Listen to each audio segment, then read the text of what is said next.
நம்ம நடிப்பின் நாயகன் சூர்யானாவோட அடுத்த ஹைப்ல இருக்கிற தரமான மூவினா சூர்யா 47 தான். அந்த படத்தோட ரிலீஸ் அப்டேட் பத்தி நேற்று விஸ்வநாத் சன்ஸ் படத்தோட சக்சஸ் மீட்ல வந்து ஜிவி பிரகாஷ் ஒரு தரமான அப்டேட் கொடுத்திருக்காரு. ஸோ அது என்னங்கிற பத்தி இந்த வீடியோ டீட்டெயிலாக பார்த்தலாம். அதுக்கு முன்னாடி நம்ம சேனலுக்கு புதுசாக தான் சப்ஸ்கிரைப் பண்ணிக்கோங்க. வீடியோ லைக் பண்ணாமல் பார்த்துருந்தா லைக் பண்ணிக்கோங்க. இப்போ வாங்க வீடியோக்குள்ள போயிடலாம். ஏற்கனவே வந்து விஸ்வநாத் சன்ஸ் படம் வந்து ரிலீஸ் ஆகி தரமான ஒரு சக்க போட்டுட்டு இருக்கு தேட்டர்ல. படம் ஏற்கனவே 150 கோடியை தாண்டி ஜம்முன்னு 200 கோடி கிட்ட போயிட்டு இருக்கு. இப்போ நம்ம சூர்யா 47 படம் தான் அடுத்து வந்து நம்ம அண்ணனுக்கு ரிலீஸ் ஆக போகுது. இப்போதைக்கு நம்ம அண்ணனோட அப்கமிங் மூவிஸ்ல ஒரு ரொம்ப மிகப்பெரிய ஐபிஎல் இருக்கிற மூவினா சூர்யா 47 தான். அதுல எந்த மாற்று கருத்துமே இல்லை.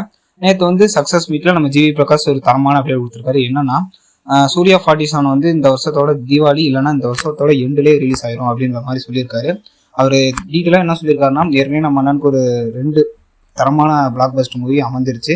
அதை தொடர்ந்து 3ஆவதா இன்னொரு படம் பிளாக் பஸ்டரா ஆக போகுது அப்படின்ற மாதிரி சொல்லியிருக்காரு. ஸோ நமக்கு இப்போதைக்கு கிடைக்கிற தகவலின்படி இதான் சொல்றாங்க. கண்டிப்பா படம் வந்து இந்த வருஷத்தோட எண்டுக்குள்ள ரிலீஸ் ஆயிரும் அப்படின்ற மாதிரி தான் சொல்றாங்க. அடுத்த வாரம் வந்து ஓணம் வருது. அதை முன்னிட்டு டைட்டில் டீசர் விடுறதுக்கான அனௌன்ஸ்மெண்ட் பண்ண போறாங்க அப்படின்ற மாதிரி சொல்றாங்க. அதுலேயே வந்து நமக்கு ரிலீஸ் டேட்டும் சொல்லிடுவாங்க அப்படின்ற மாதிரி சொல்றாங்க. ஸோ நம்ம பொறுத்திருந்து பார்ப்போம். கண்டிப்பா இந்த படமும் நமக்குலாம் ஒரு தரமான ட்ரீட்டா அமைய போகுது.